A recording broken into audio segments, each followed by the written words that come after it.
Gürcüstanın hakim komandası son dövrlər Qərblə münasibətlər mövzusunda mesajlar verməyə davam edir. Bu dəfə Tbilisi meri və hakim partiyanın baş katibi Kaxa Kaladze xatırlatdı ki, illər ərzində həm Gürcüstana, həm də Ukraynaya NATO'nun qapılarının açıq olduğu deyilsə də, əslində bunun reallaşması üçün konkret siyasi iradə olmayıb.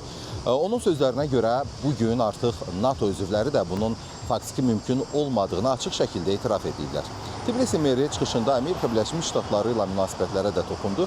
O bildirdi ki, Gürcüstan hökuməti Amerika Birləşmiş Ştatlarının əvvəlki administrasiyasının ölkəyə qarşı ədalətsiz yanaşdığını hesab edir və yeni administrasiya ilə münasibətlərin daha konstruktiv əsasda inkişaf edəcəyini ümid edir. Kaladze eyni zamanda daxili siyasi mühitdən də danışaraq qeyd etdi ki, ölkədə ifadə azadlığı təmin olunur, lakin təhqir və zorakılıq siyasi mübarizə vasitəsi olmamalıdır.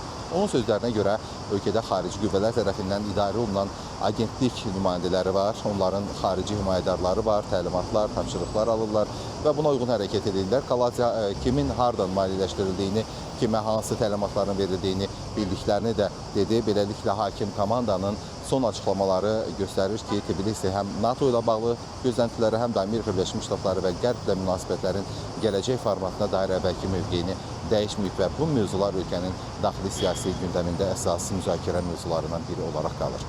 Mövzu ilə bağlı Tbilisidən çatdırmaq istədiyimiz məlumatlar bunlar idi. Buyurun, söz sizdə.